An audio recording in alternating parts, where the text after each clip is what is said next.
Illum ser tkunu tafu x'inhuma drittijiet tagħkom fejn tidħol il-protezzjoni tad-dejta tagħkom. Allura se nsaqsi, li ma tkunx avukat, tinvestiga l-leġiżlazzjoni u ssib li hemm ħafna anomaliji u anki loopholes jagħmlek conspiracy theorist.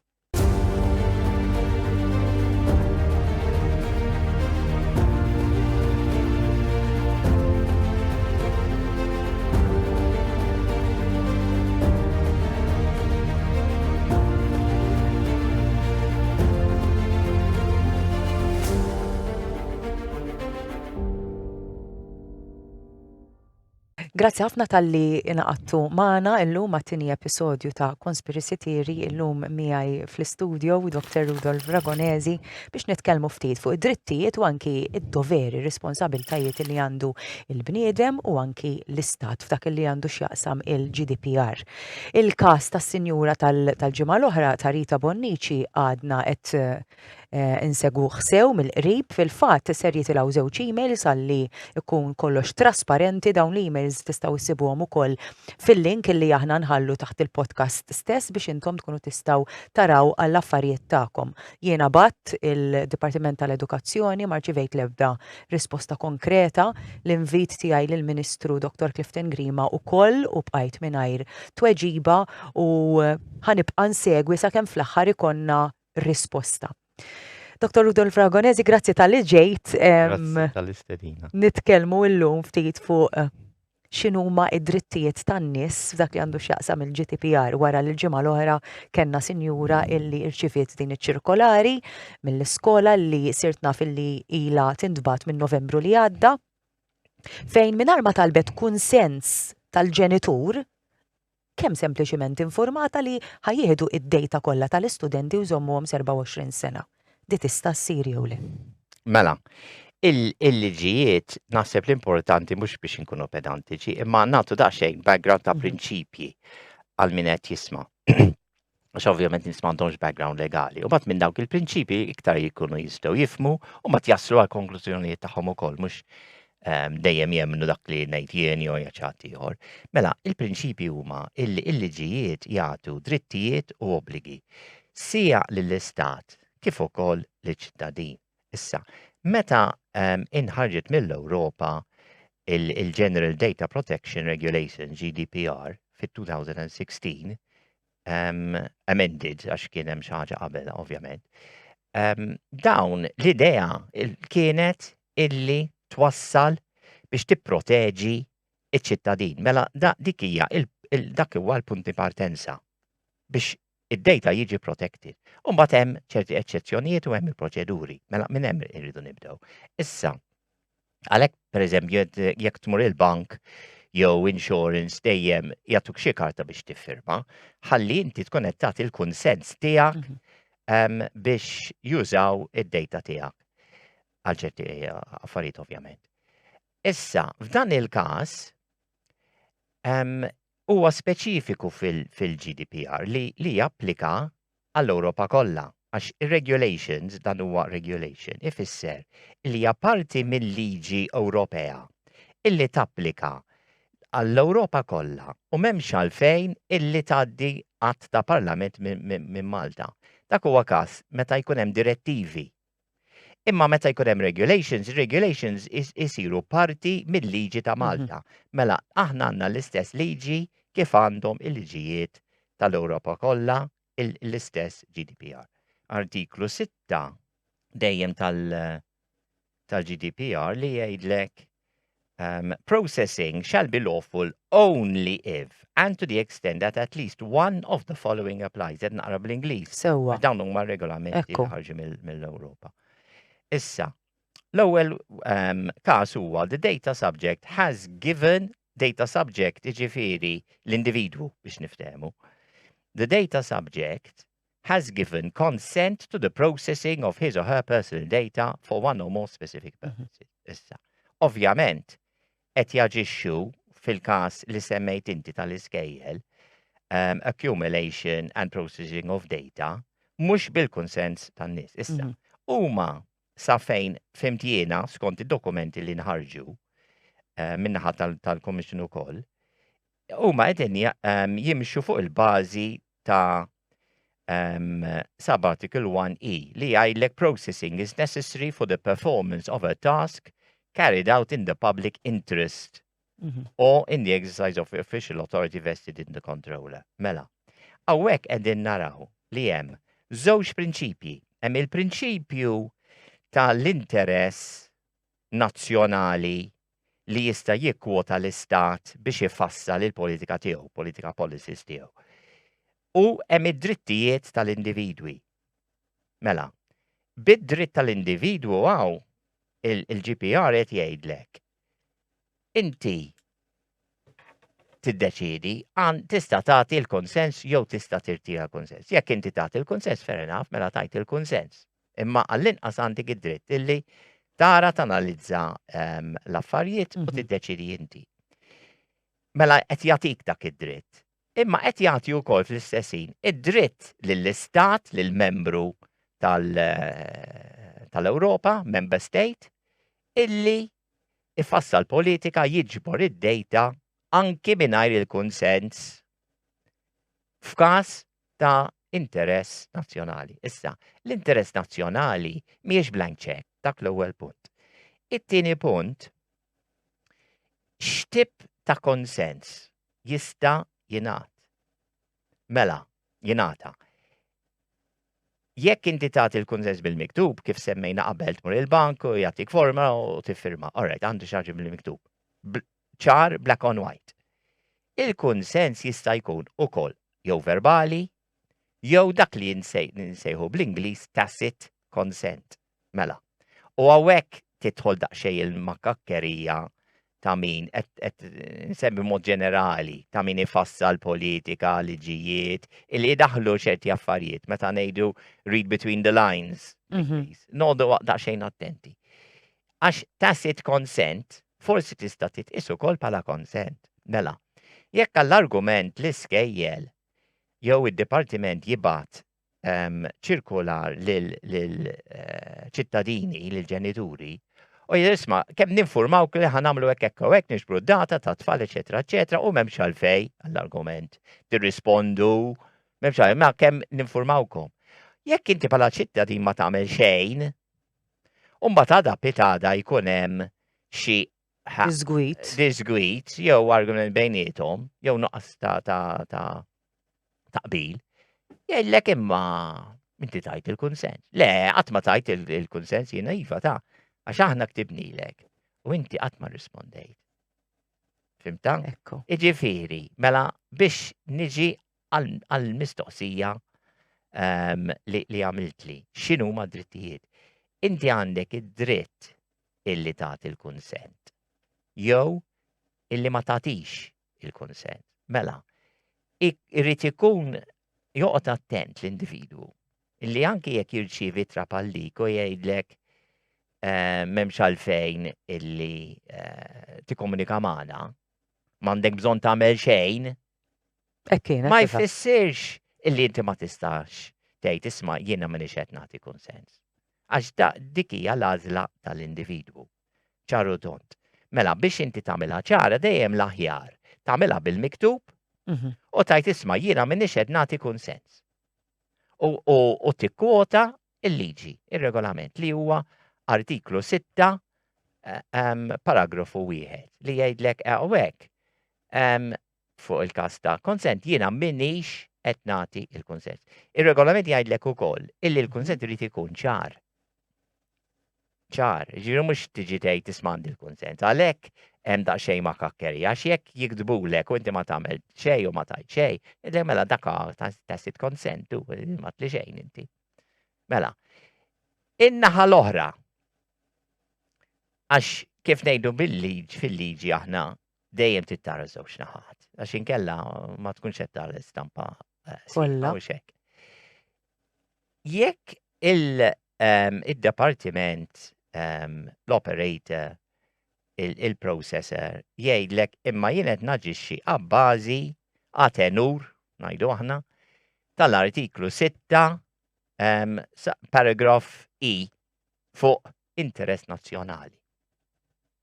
Issa minn ħajjirbaħ.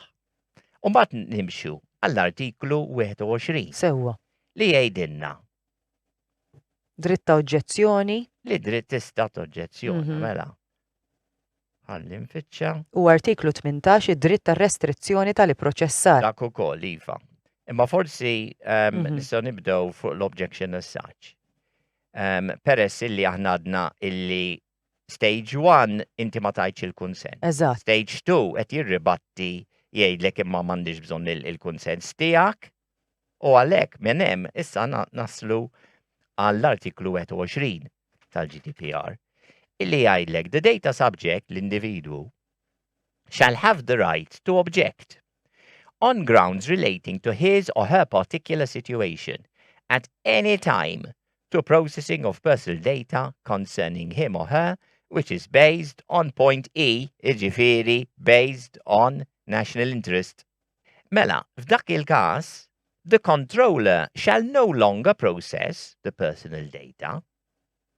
Mela qed jgħidlek. Il-controller qal le jiena ħannamilha mhux bil-kunsens tiegħek imma fuq bażi ta' Interess pubbliku. interess pubbliku. Inti tista' tirribatti għat-tenur tal-artiklu 21 u tgħidlu imma xorta waħda jiena personalment qed nitfa' objection mela l-ewwel non-consent. Issa iktar ibsa jiena qed noġġezzjona illi inti qed tiċċitali il-subparagraph E ta' Article 6 ta' interess pubbliku u f'dak il-każ the controller shall no longer process the personal data unless, l-eċċezzjoni, the controller demonstrates compelling legitimate grounds for the processing which override the interests, rights and freedoms of the data subject or for the establishment exercise of defense of legal claims. Mela, emmek issa wasanna mela, stage 2. Da isna għedin nilabu tennis u jina erġajt tfajt il-ballun fil-kort tijak. Mela, at this stage, il-controller irrit jissodisfa dil-kondizjoni. Jekk ħajkun hemm eċċezzjoni għax jgħidlek accept, mela. Jekk ħaj jissodisfa dil-eċċezzjoni, u irrit jipprova, inti m'għandek bżonn tipprova xejn. U irrit jipprova, u irrit jgħid isma' u rrit jibat lill-Kummissarju tad-Data Protection li qed jirrappreżenta l-poplu, biex niftehmu, mhux qed jiġi biex jirrappreżenta l-Istat, biex jirrispetta jirrappreżenta l-poplu għax id-Data Protection qedem. Eżatt. Biex jiġu protetti il-drittijiet ta' ċittadini u allora il-Commission qiegħed hemm biex jirrappreżenta poplu, eżatt. Mela, jekk huwa mhux pożizzjoni illi jista' kif nerġa' ngħid demonstrates compelling legitimate grounds. Compelling ġifieri mhux 50-50 jew 55 beda għaddejta qisu x'aktarx iktar iva milli le hemm interess pubbliku. Le, x'aktarx iktar iva milli le mhux biżejjed għax huwa qed jgħidlek compelling grounds, legitimate grounds for the processing which override the interests, rights and freedoms. U inti, jekk inti bħala individu data subject, jgħidlek hawn shall have the right to object on grounds relating to his or her particular situation. Mela, inti ovvjament li tikollok ta' xejn raġuni, illi il-liġi ma toqgħodx tispeċifika liema, dik imbagħad min ħajjiġi jiddeċidi jara skont iċ-ċirkostanzi. Fimt? Iġifieri jekk tagħmel argument illi did-data tista' b'xi mod taffettwa l-privatezza tal-individwu, allura dak diġà biżejjed inti tkun diġà soddisfajt il-kriterju tal-artiklu 21.1. U jrid jistabbilixxi li għandu dik is-saħħa. Issa f'dan il-każ opinjoni ma nafx kemm jista' l-istat jew il-processor, l-iskejl, id-dipartiment jiġġustifika dil-compilation tad-data għax trid tara biex ħajoħroġ. Isek inti qed tistaqsina għal ħafna ingredienti prezzjużi biex nagħmel cake. U ngħidlek imma għajdli l-ingredienti u kif ħatamlu l-kejk. U jekk ordnajt li kaxxa kavjar li jiswa mijiet eluf ta' euro, ngħidlek sorry inti biex tagħmel dal-kejk għandek bżonn kaxxa kavjar ma jirreġix. Irid ikun jagħmel sens. Irid jagħmel sens, Ekku. mhux hekk? Ekku. Għax aħna din ngħidu kif dejjem tgħid il-liġi hawnhekk ir-regolamenti jgħidli to override the interest rights and freedoms of the data subject. Issa interest rights and freedoms minn fejn joħorġu? Mhux biss mir-regolamenti, joħorġu mid-drittijiet fundamentali. Għax joħorġu mid-dritt tal-privatezza. Wieħed mid-drittijiet fundamentali li għandna rikonoxxuti mhux mill-Kostituzzjoni biss ta' Malta internazzjonali. Jgħidlek li inti għandek the right to privacy. Privacy and family life li jidħlu taħt l-istess artiklu ma huma separati. Fis-sens li family life huwa mod. U right to privacy u mod ieħor, imma amalgamawhom fl-istess artiklu. Il-right to privacy jinkludi right to privacy of data, ovvja. Iġifieri aħna ngħidu right to privacy jekk ikun hemm il-paparazzi u jkun hemm xi celebrity għandhom kull dritt jaqbdu jieħdu ritratti kemm jifilħu meta jkun in a public space, restaurant, lukanda, eċetera, eċetera. Imma għandna private space le, ma jistgħux jiġu jaqbżu l-ħajt jew jibgħat xi drone u jaqbdek, u filmat madwar il-swimming pool tiegħek mal-ħbieb fil-ġnien, dak huwa private, jew private home. Allora ma jistax. U l-istess data, l-istess argument, l-istess prinċipju. Ma nistax taqbad u toħod lid-data. U għant tajt li isma' issa nara jien kif ħanus. Għalli ma sorrita.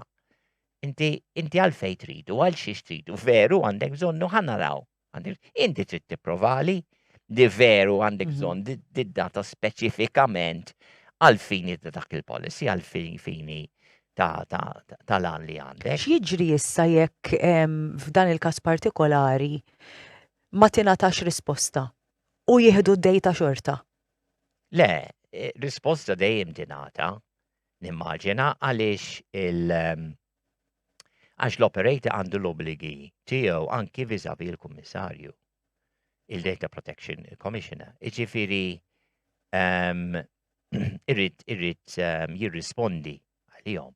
F'dan il-każ id-Data Commissioner, dak li suppost jirrappreżenta l-pubbliku, bat email lil Rita u qalilha illi kollox jgħat under control kif suppost ikun minħabba l-interess pubbliku. Mela, fuq din hemm żewġ aspetti. L-aspett wieħed jekk hemm diġà deċiżjoni mill-Commissioner, l-individwu għandu il-possibilità illi jappella quddiem il-tribunal kontra deċiżjoni illi diġà ittieħdet. U dak il-każ għandu 20 ġurnata biex jappella. Imma parti minn hekk u dana joħroġ anki mir-regolamenti.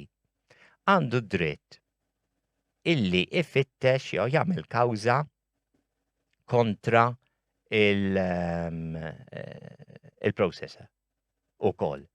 Anki jekk ma kienx għamel l-appell quddiem il-tribunal kontra d-deċiżjoni tal-Commissioner, xorta jista' ifittex il-processor.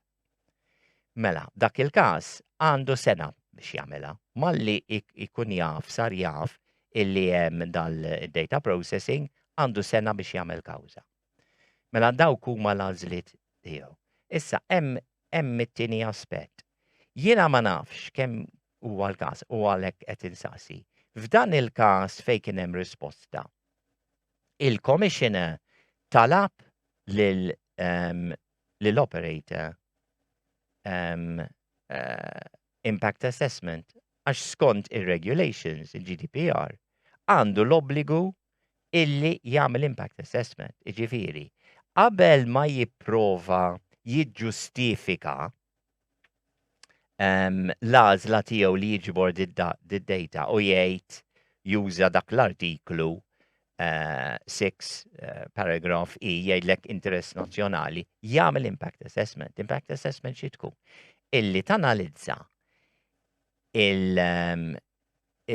mhux ir-riżorsi biss, il-bżonn li tiġbor dawk u l-impatti li jista' jkollu fuq l-individwu, fuq it-tfal, eċetera, eċetera.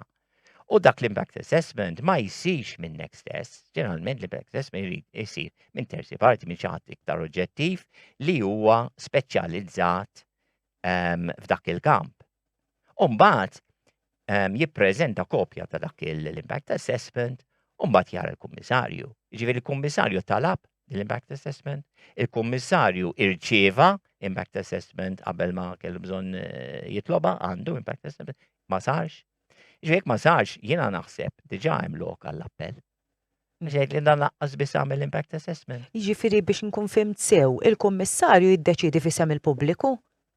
Jiġifieri il-kummissarju qed jiddeċiedi jekk dik li qed tgħid l-awtorità hix valida jew le għal isem in-nies, jekk jien xorta ma rridx nagħti d-dejta ta' ibni jew it-tfal tiegħi lill-awtorità biex titfgħu fuq server. Il-kummissarju ħajjidħol għan-nom tiegħu jiddeċidiju? Mela, il-kummissarju huwa l-irwol tiegħu huwa tip ta' gwardjan. Mela, il-gwardjan jara jekk hemmx każ illi jiċċallenġja dan il-każ id-Dipartiment jew Ministeru tal-Edukazzjoni. U iddeċieda tajjeb jew ħażin illi m'hemmx każ.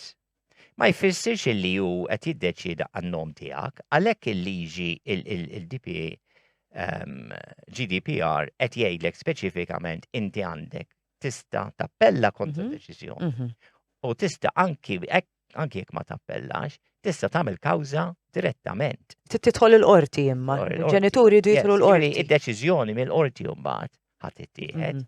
Mhux mill-kummissarju. Il-kummissarju huwa gwardjan li jara jekk hemmx każ illi jressaq mad-dipartiment konċernat. U f'dan il-każ qal jiena ma narax li hemm każ. Dak huwa mhux jiddeċidiju, ma jistax jiddeċidiju għalhekk inti bħala ċittadin għandek id-dritt tagħmel kawża. Issa, jekk inti tagħmel kawża, għax il-liġijiet issa tħanna f'ħafna dettall x'in tajt il-liġi, imma fl-aħħar mill-aħħar qorti trid tiddeċiedi l-interpretazzjoni, mela l-liġi mhix dak li hemm miktub biss mir-regolamenti liġijiet għat-tip ta' parlament, il-liġi hija wkoll kif qed tiġi interpretata mill-qorti. Għax imbagħad il-qorti tgħidlek f'dan il-każ jiena nara nikkonklu li m'hemmx interess ġuridiku. U ħaġa oħra, il-kummissarju ma nafx kemm daħal fl-artiklu 21 fejn jgħidlek li inti għandek id-dritt illi toġġezzjona u mbagħad kif għadna the ball is back in your court u d-dipartiment irid issa jipprova illi għandu provi lampanti biex juri li hemm interess ġuridiku, ġifieri da qasbis għaddew minn dan l-istadju. Ġifieri hemm kawżi fl-opinjoni tiegħi kbar biex inti tappella, jew għall-inqas jekk m'intix fil-perjodu tal-appell 20 ġurnata li tagħmel kawża.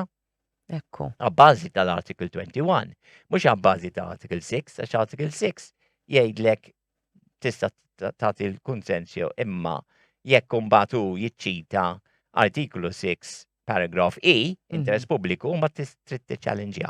Sewwa wisq. U ħaġa oħra xtaqt nsemmi mbagħad peress li mbagħad jiddeċidi mid-deċiżjoni tal-rati. Qed nimmaġina li m'hemmx deċiżjoni diġà fil-rati fuq ħaġa bħal di Malta, imma barra minn Malta forsi hemm.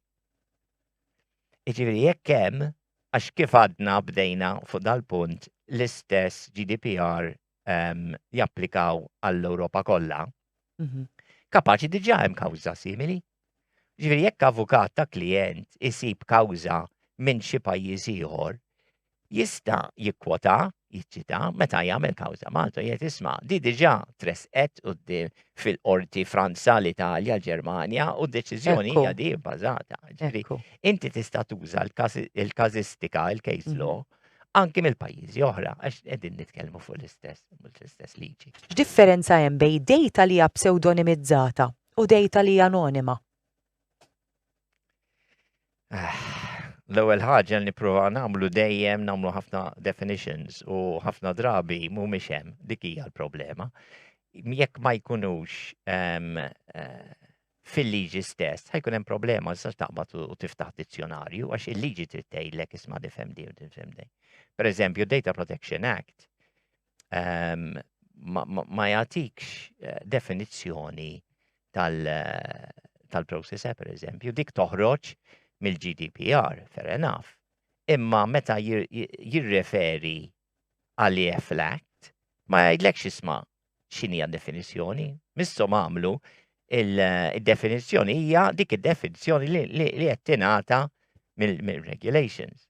Ekku. Jiġifieri strettament iridu jagħmlu definitions tagħhom. Issa, jekk tara il-kliem li jużaw, teknikament jiena għall-inqas hekk fimta x'in naqra hekk qed ninterpreta, illi anki jekk tkun mhux anonima imma Pseudonimizzata.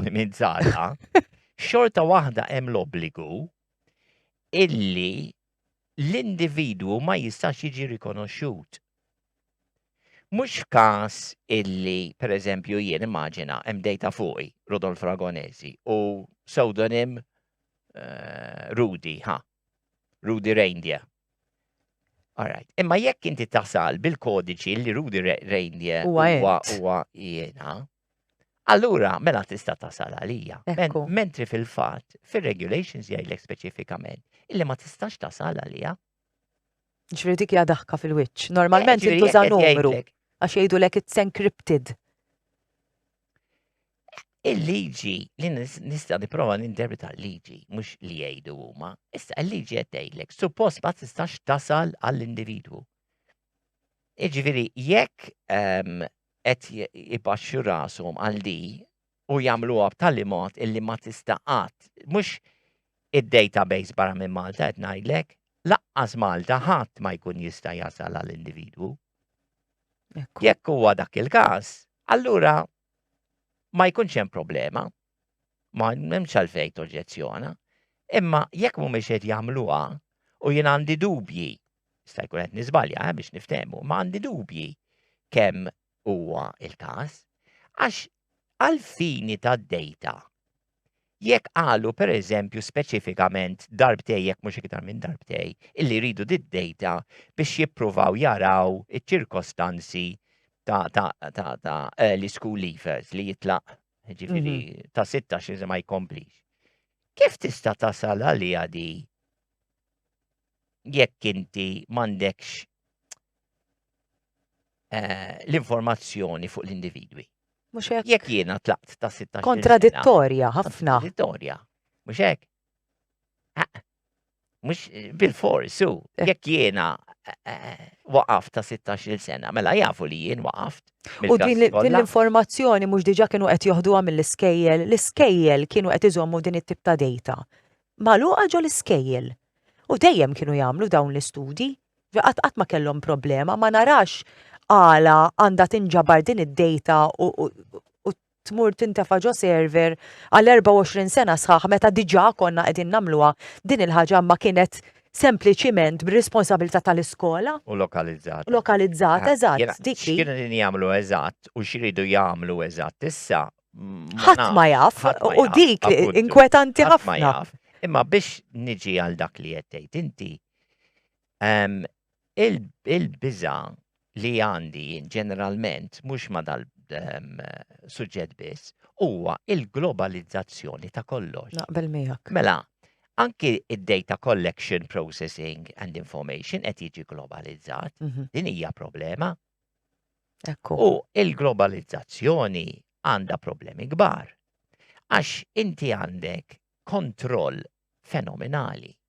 Illum il-ġurnat kulħadd jaf illi data is one of the most valuable assets. Check. It's a multi-billion euro industry, ġifiri, data kulħadd jafa. Ġifiri, hemm ħafna poter. Għax min jrid jikkontrolla pajjiż ikollu sistema fejn kollox jiġi deċiż at the very top. U f'dan il-każ mhux każ biss ta' pajjiż, id-dinja kollha. Għax jekk inti qed tikglobalizza d-data biex kulħadd l-istess id-digital passports pereżempju, kulħadd ikollu aċċess mhux Malta biss. għandhom aċċess għal ċertu data, għax inkella jekk jiena ngħaddi minn pajjiż għal ieħor, irridu aċċess. Mhux ovvja li għandhom aċċess għad-data tiegħi inkella għal fejn qegħdem. Għall-Gvern ta' Malta biss, il-Gvern ta' Malta m'għandux bżonn id-digital data tiegħi, il-pajjiżi l-oħra għandhom bżonn mela qed jiġi globalizzatu. Diki. Din hija problema enormi li forsi nistgħu niddiskutu fuq programm ieħor iċ-challenges bejn id-drittijiet taċ-ċittadin u l-poter li għandu u drittijiet tal-istat. Għax din hija logħba fejn l-istat qed jiġbor mhux dejta biss qed jiġbor il-poteri. Ekku. U bl-iskuża dejjem ta' interess nazzjonali. Bl-iskuża li jipproteġu iċ-ċittadini. Nisimgħu ta' spiss, il-liġi li fil-liġi ssir emenda. Min joħroġ bihom dawn l-emendi u kif il-pubbliku ma jkunx marraf li ħadd inbidel il-liġi? Inti issa ftaħt. Le, enormi. Għax naf nies onestament li pereżempju ikunu jixtiequ jfittxu lil xi ħadd ta' x'min għalihom għandhom dan id-dritt pereżempju. U mbagħad jgħidulek pereżempju ma dik kienet saret emenda ta' fil-liġi. Saret emenda. Meta saret emenda u xtejt din l-emenda? U min jiddeċidihom dawn l-emendi? Mela, il-komplikazzjoni qiegħda fit-teorija l-istat qed jassumi illi nies jafu l-liġijiet li din hija ħrafa, ovvjament. Imma jekk inti għandek ħafna drittijiet, ergo taf x'inhuma d-drittijiet, jekk laqqas biss taf x'inhuma, inutli tgħid li għandek id-drittijiet, mela ħaġa trid tkun taf bihom. Dawk id-drittijiet qed jitbidlu kuljum, kull darba toħroġ liġi. Mela, ergo inti trid tkun taf il-liġijiet. Mhux ovvja, għax il-liġijiet huma bbażati dejjem fuq drittijiet u obbligi. Ekku. Imma din hija ovvjament ħrafa għax in-nies laqas l-avukati jafu l-liġijiet kollha. Ekku. Jekk inti staqsini xi ħaġa jrid niftaħ il-kodbu nara l-liġi u l-istess nara kemm kien hemm xi emendi, updates, eċetera, eċetera. Ġifieri min jgħaddihom? Il-Parlament jgħaddi id-drittijiet, jgħaddi il-liġijiet prinċipali dak li jisejjaħ bl-Ingliż the Parent Act. Il-Parent Act jawtorizza jagħti l-poter lill-Ministru illi jgħaddi avviżi legali li huma liġijiet ukoll. Liġijiet sussidjarji għall-att tal-Parlament. U ħafna regolamenti joħorġu, pereżempju, ir-regolamenti kollha tal-COVID kienu ħarġu dejjem permezz ta' avviżi legali. Qatt m'għaddew mill-Parlament, dejjem għaddew mill-Ministeru u kienu ħirġin kważi bħal pastizzi kull ġimgħa ħirġin, mhux mill-Parlament mingħajr ebda dibattitu, eċetera. Dak huwa leġiżlazzjoni sussidjarju, avviż legali. Mbagħad, ovvjament dejjem fil-konfini tal-Parent Act, ma jistgħux imorru oltre. Mbagħad hemm il-liġijiet li qegħdin jgħaddu minn Brussell. Dawk li semmejna direttivi u regulations. Ir-regulations huma diġà parti jiffurmaw parti mill-liġijiet ta' Malta, minn x'għalfejn jgħaddu mill-Parlament. Ġifieri hemm diversi liġijiet. Saqsejt minni jgħaddihom ħafna nies. Parlamenti jgħadduhom imma ministerju wkoll.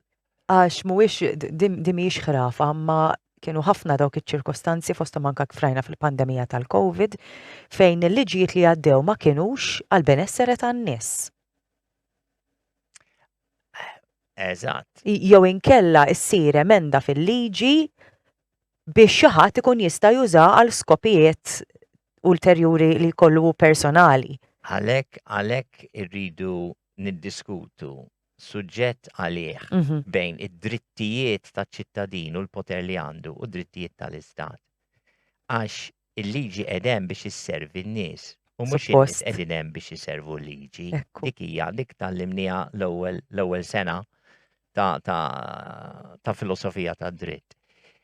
U sfortunatament ħafna drabi jkun hemm l-oppost. Imma forsi nistgħu nagħmlu podcast propju għal dan is-suġġett u mbagħad nistgħu nidħlu iktar fid-dettall. Proset. Naċċena l-fatt illi huwa l-obbligu morali taċ-ċittadin illi jiġġieled għad-drittijiet tiegħu, għax id-drittijiet tiegħu huma drittijiet ukoll ta' min jiġi warajh, ġifieri tfal tiegħu, nepotijiet, jekk ma jiġġielidx u jintilfu, ħajjintilfu mhux għalih biss, ħajjintilfu għall-ġenerazzjoni ta' warajh. U xtaqt naċċenna l-fatt ukoll illi li semmejna jirreġġi għal kulħadd iċ-ċittadini kollha. Imma fil-każ li semmejt inti, qegħdin nitkellmu fuq tfal. Sa tfal ovvjament huma iktar protetti miċ-ċittadin normali. U anki il-GDPR jgħidlek speċifikament illi meta jiġi għal data li jista' jiġi espost għat-tfal, jekk inti tara artiklu 8 dejjem naqra bl-Ingliż, jgħidlek where point A of Article 6.1 ġifieri fejn inti tagħti l-kunsens għadna applies in relation to the offer of information society services directly to a child, the processing of the personal data of a child shall be lawful where the child is at least 16. Where the child is below the age of 16, such processing shall be lawful only if and to the extent that consent is given or authorized by the holder of parental responsibility over the child. Mela, il-liġi qed tgħid fil-każ ta' tfal irridu noqogħdu ħafna iktar attenti u f'dak il-każ żgur li hemm bżonn illi jkun hemm il-kunsens. Issa imma qed jirreferi għal każijiet mhux bħal da qed jgħid fejn l-informazzjoni qed tingħata lit-tfal. Imma xorta waħda il-fatt li qed jaċċena l-fatt illi hija ħaġa ħafna iktar sensittiva informazzjoni għat-tfal. Għalija huwa argument li tista' tuża meta inti tiċċita l-artiklu 21 fejn inti ħadd oġġezzjona u tagħti r-raġunijiet tiegħek, din hija waħda mir-raġunijiet li żżid il-peace. Mhux awtomatikament għax tfal mela imma tista' ssaħħaħ l-argument tiegħek illi peress li huma iktar vulnerabbli, inti ma tħoss illi huwa protett biżejjed jekk din l-informazzjoni mhijiex assolutament essenzjali għat-tfassil ta' dil-politika u jiena naħseb hemm bekk tagħmel argument iktar b'saħħtu. Jien nirringrazzjak minn qalb onestament għax illum in-nies jafu x'inhuma drittijiet tagħhom u le m'għandhomx għalfejn jaqbdu u jagħtu l-kunsens jew inkella xi ħaġa li verament weġġani, ma nista' nagħmel xejn. Illum jekk oġġett li inti tħoss li qed jurtak u qed jikser id-drittijiet tiegħek, tista' tieħu azzjoni u jiena llum dak xtaqt inwassal. Għadek taħseb li jekk tiġġieled għad-drittijiet tiegħek int conspiracy theorist?